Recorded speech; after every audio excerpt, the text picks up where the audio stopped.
Before you sign a deal you're excited about, take a listen to this. We got into business with them, and you go to these events and they're so intoxicating. There's like celebrities on the stage and there's fireworks, and Grant's showing you his planes and his oceanfront mansions, and Brandon's talking about all these businesses that he's scaled. And what you realize is happening is they are selling the dream of success, not success. Seem like great people, and then all of a sudden you realize that you've actually not just sold your company, you've sold your soul.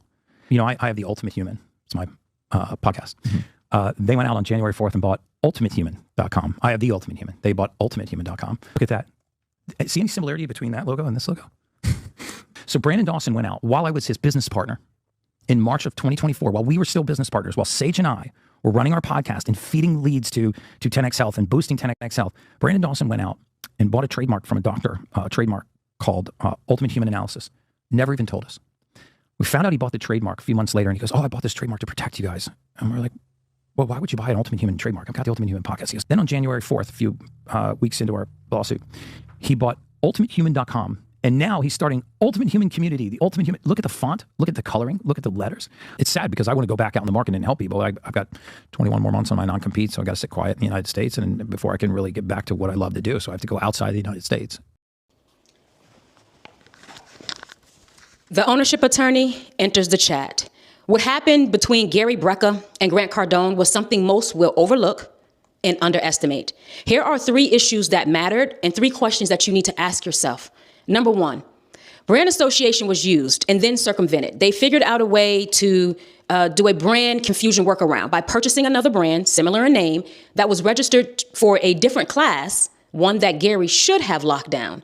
How are you fully protecting the brand you own?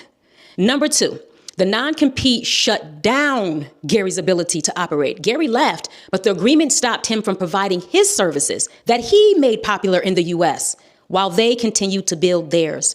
The partnership may expand you, but ask yourself, how is it restricting you? And finally, number 3, the most important, the most overlooked.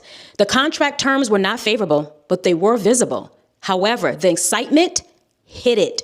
High emotional arousal reduces activity in the prefrontal cortex, the part of the brain that's responsible for analytical reasoning. When dopamine levels rise, people overvalue and underestimate. Did you know that emotional stimuli narrows critical reading? This is why it's important to hire a trusted attorney to review contracts, not just for legal reasons, but to remove yourself.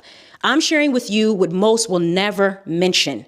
Deal excitement is not accidental. It is a negotiation tactic. This is why I'm the ownership attorney.